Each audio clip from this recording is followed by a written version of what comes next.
আসসালামু আলাইকুম। সবাইকে স্বাগতম জানাচ্ছি ম্যাট্রিক্স ও নির্ণায়ক অধ্যায়ের আরেকটি নতুন ক্লাসে। আজকে আমরা যে টাইপটা পড়বো সেটা হচ্ছে ক্রেমারের নিয়ম। ক্রেমারের নিয়মে সমীকরণ সমাধান। দেখো, তোমরা সমীকরণ তো অনেকভাবেই সমাধান করা শিখেছো 9-10-এ। ধরো এরকম যদি সমীকরণ দিয়ে দেই, কথার কথা 2x + 3y = 5, এরপরে দিলাম মনে করো x - y = 1, কথার কথা দিলাম। এই সমীকরণ সমাধান করে x এর মান y এর মান বের করতে হয়, এটা তোমরা জানো। সমাধান করার মানেই তো এটা। কিভাবে সমাধান করো তোমরা শিখেছো অলরেডি।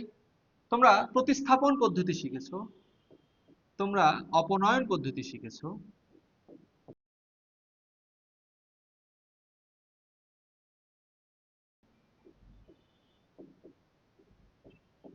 তোমরা বজ্রগুণনও শিখেছো। তাহলে তোমরা প্রতিস্থাপন, অপনয়ন, বজ্রগুণন শিখেছো। আরো একটা নিয়ম তোমরা 9-10-এ শিখেছো, সেটা হচ্ছে লেখচিত্রের সাহায্যে সমাধান। লেখচিত্রের সাহায্যে সমাধান। ওই যে এটারও লেখচিত্র আঁকাতে হয়, এটারও লেখচিত্র আঁকাতে হয়, দুইটার যে ছেদ বিন্দু সেটাই কি সমাধান। হ্যাঁ? তো এইভাবে এক্স এর মান ওয়াই এর মান বের করা আমরা শিখেছি। তো আজকে আমরা নতুন একটা নিয়ম শিখবো, সেটা হচ্ছে ক্রেমারের নিয়ম। তো প্রথমে আমি নিয়মটা একটু বলে দিই, খেয়াল করো। ক্রেমারের নিয়মে সমীকরণ সমাধান। তো ধরো কথার কথা এরকম সমীকরণ আমার দেওয়া থাকলো, মনে করো a1x + b1y = c1। এরপর আরেকটা সমীকরণ মনে করো দেওয়া আছে a2x + b2y = c2। এই সমীকরণ সমাধান করে আমাকে কি করতে হবে? x এর মান y এর মান বের করতে হবে। তো কিভাবে সলভ করব আমি প্রসেসটা একটু বলি। ধাপ 1, চলকগুলোর সহগ নিয়ে d নির্ণয় করব।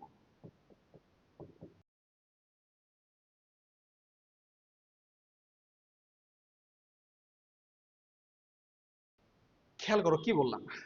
প্রথমে চলকগুলোর সহগ নিয়ে গঠিত নির্ণায়ক d নির্ণয় করব। এরপরে dx নির্ণয় করব, dy নির্ণয় করব। dx টা কি? x এর সহগের পরিবর্তে ধ্রুবক, y এর সহগের পরিবর্তে ধ্রুবক লিখলে dy পাবো। মানেটা কি খেয়াল করো। প্রথমে d লিখবা, খাতায় খাতায় লিখবা d। d টা কি? চলকগুলোর সহগ। চলক x এর সহগ কত? a1 b1 a2 b2। তাহলে লিখবা a1 b1 a2 b2। এই যে নির্ণায়ক, এটা কি? এটা নিয়ে একটা নির্ণায়ক লিখবা। ওকে, এই নির্ণায়কটা লিখে ফেললা। আর নির্ণায়কের মান তো বের করতে পারবা। এরপরে বলছে dx। dx টা কি? বলছে x এর সহগের পরিবর্তে ধ্রুবক লিখবো। মানে ওই d যেটা লিখেছিলাম সেটাই লিখবো আমরা খাতায়, কিন্তু কি বললাম,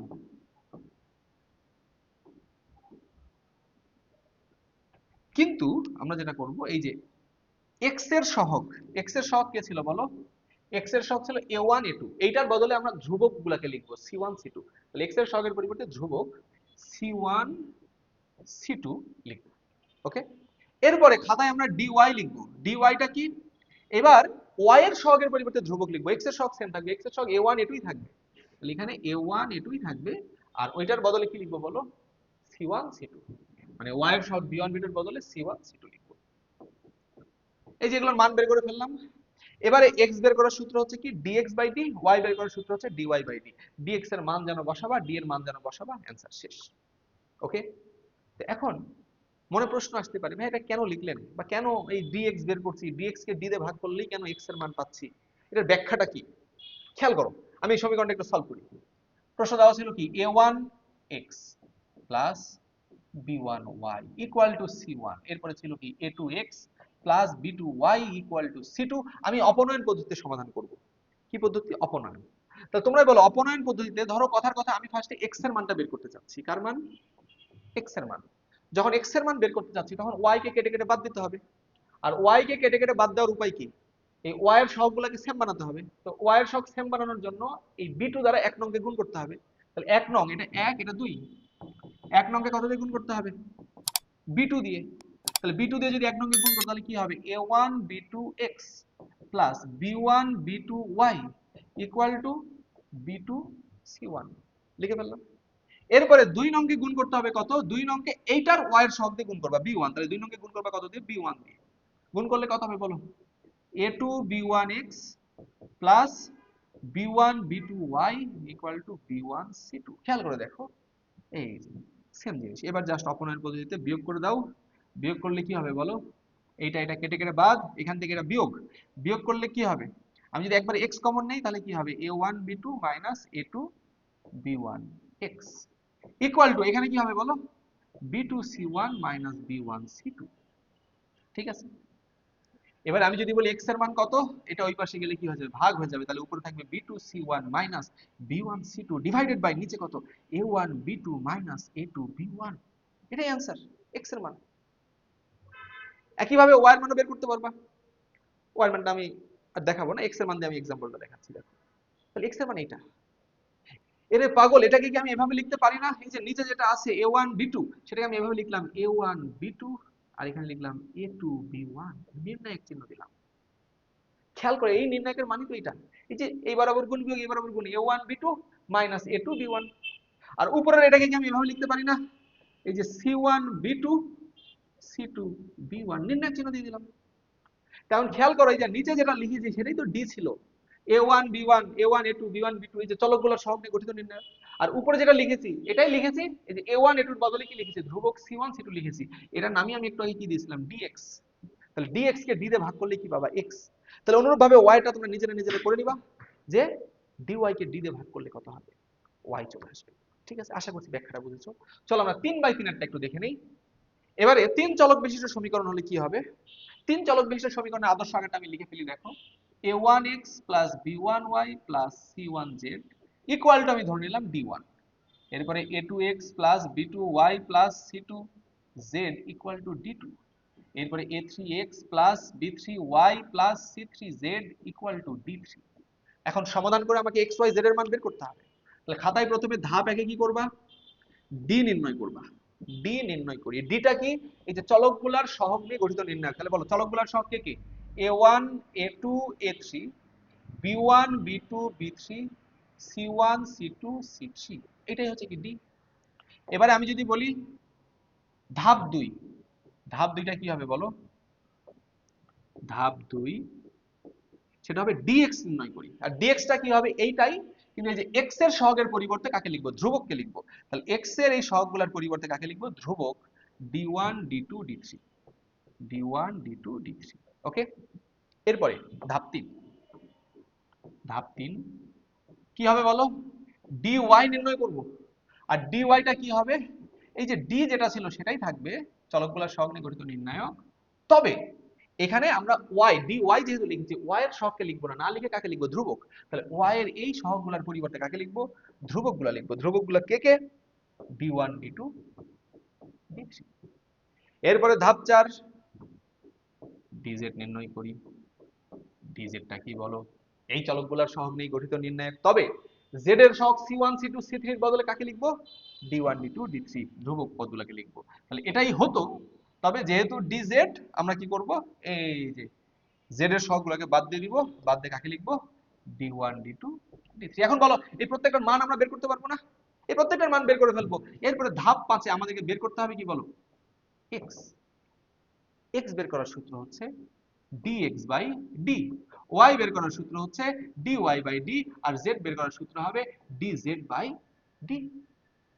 ঠিক, তো পরীক্ষায় একটা কনফিউশন হয় মাঝে মধ্যে, সেটা হচ্ছে অনেকে ভুলে যায় যে ভাই x equal to dx by d নাকি d by dx, dx by d নাকি d বাই dx। তো এটা উল্টাপাল্টা হয়ে যায়, যে d উপর লিখবো না dx উপর লিখবো। তো মনে রাখবা সবাই চাই নিজের লোকেরা ভালো করুক জীবনে, আমিও চাই আমার যারা আত্মীয় স্বজন আছে তারা জীবনে ভালো করুক। বা আমি এই যে কোচিং এ পড়াই, আমি কিছুদিন আগে একটা অলিম্পিয়াড পরীক্ষা নিয়েছিলাম। তো সেই পরীক্ষায় রাজশাহী শহরের বেশ কিছু স্কুলের স্টুডেন্টরা অংশ নিয়েছিল। তো আমার স্কুল কলেজিয়েট স্কুল, সেখানকারও কিছু স্টুডেন্ট সেখানে ছিল। তো আমি মন থেকে চাচ্ছিলাম তারাই যেন পুরস্কারটা জিতে। তো ঘটনাক্রমে 3জন একই মার্ক পেয়ে যায়, ফার্স্ট পজিশনে 3জনই।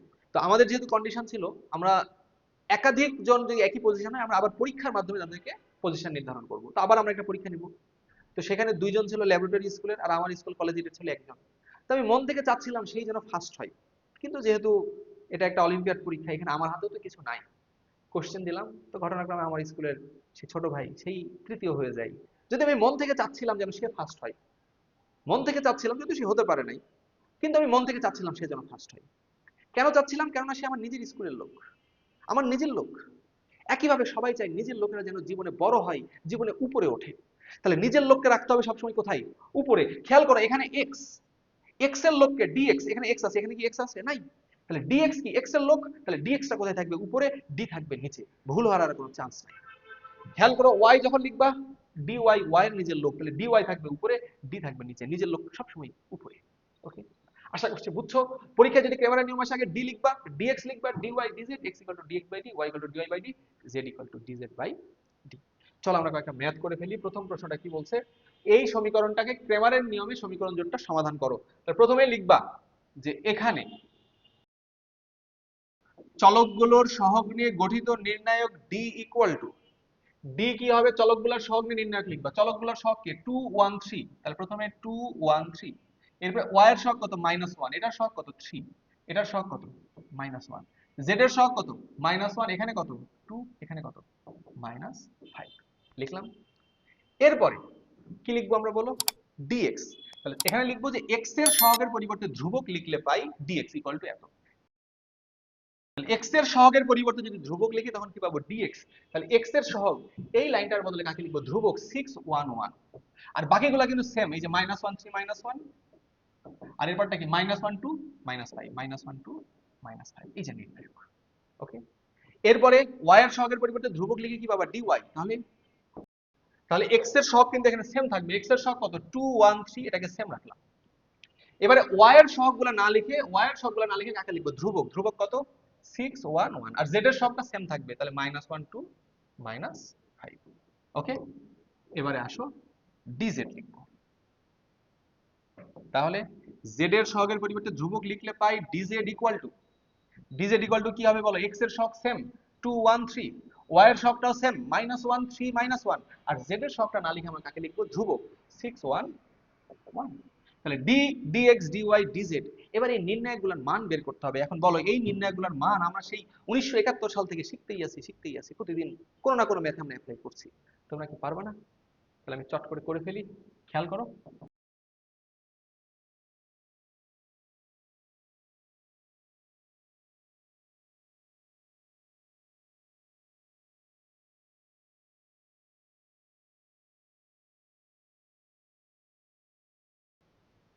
তাহলে খেয়াল করো, আমি প্রত্যেকটা নির্ণায়ক মান ক্যালকুলেশন করে এখানে বের করলাম। তাহলে d এর মান পেয়েছি -27, dx এর মান এটা, dy এর মান এটা, dz এর মান এটা। এখন তোমরাই আমাকে বলো যে x নির্ণয়ের সূত্র কি, নিজের লোক উপরে পরের লোক নিচে, dx বাই d। dx এর মান কত এখানে বলো তো, dx এর মান পেয়েছি -81, আর d এর মান কত -27, -81 কে -27 দিয়ে ভাগ করলে কত হবে, 3 হবে।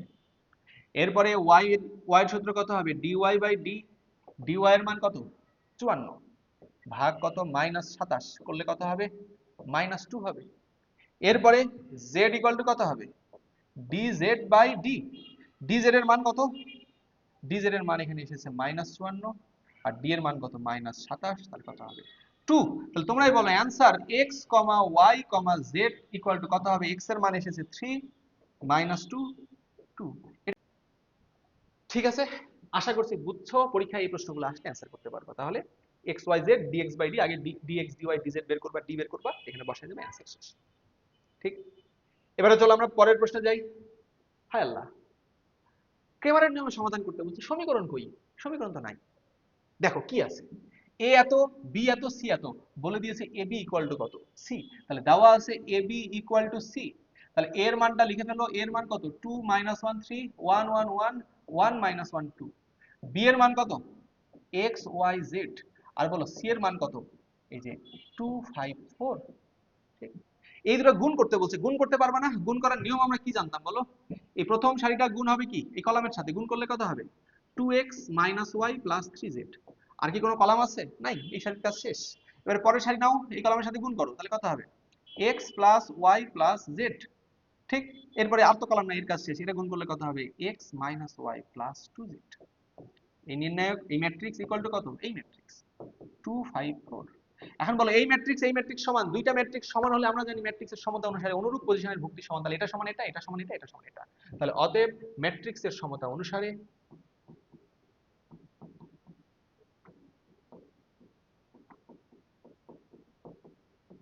Two x minus y plus 3z equal to 2, x plus y plus z equal to 5, x minus y plus 2z equal to 4। Wow, দেখো এইরকম প্রশ্ন তো আমরা একটু আগে সলভ করলাম। দেখো এখন দেখো কত সুন্দর সমীকরণ দেওয়া আছে না, তিনটা সমীকরণ। এখন এই তিনটা সমীকরণ সলভ করতে হবে। তাহলে খাতায় কি লিখবা, ডি। এবার চলকগুলোর সহগ নিয়ে গঠিত নির্ণায়ক লিখবা ডি, তারপর কি লিখবা ডিএক্স ধ্রুবক, চলো এক্স এর সহগের পরিবর্তে ধ্রুবক লিখবা, ডিওয়াই লিখবা, ডিজেড লিখবা। বাকি প্রসেস কি সেম আগের ম্যাথের মতো না? আগের ম্যাথে যেরকম এই যে তিনটা সমীকরণ দেওয়া ছিল, এখন কি আমি এটা একটু ক্যালকুলেশন করে তিনটা সমীকরণ পেয়েছি না? তাহলে বাকি কাজ কি তোমরা নিজেরা করে নিতে পারবা না? অ্যান্সার করে কমেন্টে জানাই দিবা যে সঠিক উত্তর কোনটা। ঠিক আছে, এবারে চলো পরের প্রশ্ন। কি বলছে? হাই হাই, এ তো অনেক ঝামেলা। দেখো বলছে এইটা ইকুয়াল এইটা ইকুয়াল টু এইটা ইকুয়াল টু 1। তার মানে প্রথম কথা বলছে x/5 plus 3y/10 plus z/10 এটা ইকুয়াল টু কত? 1। এটা একটা কথা বলছে। এরপরে আবার কি বলছে দেখো, এইটা ইকুয়াল টু কত? 1। তাহলে x/4 plus y/4 equal to কত? 1। এরপরে এটা ইকুয়াল টু কত? 1। তাহলে 3y/7 plus 4z/7 equal to 1। এখন তুমি চাইলে হ্যাঁ এখনই ডি লিখতে পারো। ডি কি? চলকগুলোর সহগ নিয়ে গঠিত নির্ণয়। কত? এখানে এক্স এর সহগ কত? 1/5, এখানে 3/10, এখানে 1/10, এখানে কত? এক্স এর সহগ 1/4, ওয়াই এর সহগ 1/4, জেড তো নাই মানে জেড এর সহগ 0, ওখানে এক্স নাই, এক্স এর সহগ 0, ওয়াই এর সহগ 3/7, জেড এর সহগ 4/7 নির্ণায়ক লিখতে পারো। এরপরে ডিএক্স লিখবা, ডিওয়াই লিখবা, ডিজেড লিখবা। কিন্তু খেয়াল করো এই নির্ণায়কের মান বের করতে গেলে তোমার কিন্তু একদম বাটন ফেটে যাবে। কেন? কারণ ভাই ভগ্নাংশ। এমনি নির্ণায়ক এই গুণ টুন বিয়োগ করতে আমাদের ক্যালকুলেশন ভুল চলে যায়, এত ভগ্নাংশ যোগ বিয়োগ গুণ করতে তো অবস্থা খারাপ হয়ে যাবে। কাজেই আমরা এখন কি করতে পারি? আমরা কিভাবে করব? না, আমরা এভাবে করব না। খেয়াল করো, আমরা এই যে তিনটা ইকুয়েশন পেয়েছি, তোমরা আমাকে বলো এই ইকুয়েশনকে একটা 10 দিয়ে গুণ করে দেওয়া যায় না? যদি 10 দিয়ে গুণ করে দিই তাহলে কি হবে?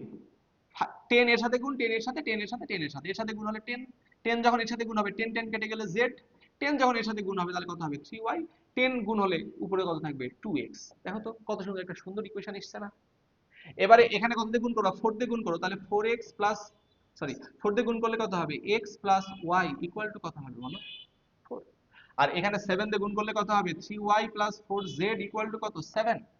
এইবারে বলো এই তিনটা ইকুয়েশন কি সুন্দর তিনটা ইকুয়েশন না? এরকম ইকুয়েশন কি একটু আগে আমরা ক্রেমারের নিয়মে সলভ করি নাই? তাহলে আশা করি এইবার বাকিটুকু ক্রেমারের নিয়মে তুমি নিজে সলভ করতে পারবা। যে এখান থেকে ডি লিখবা, ডিএক্স লিখবা, ডিওয়াই লিখবা, ডিজেড লিখবা, x equal to d x by d, y equal to d y by d, z equal to d z by d. শেষ। ঠিক আছে, আমাদের ক্রেমারের নিয়মও শেষ। শুধু আমি ছোট্ট একটা তথ্য বলে দিই, এটা একটু মাথায় রাখবা। খেয়াল করো,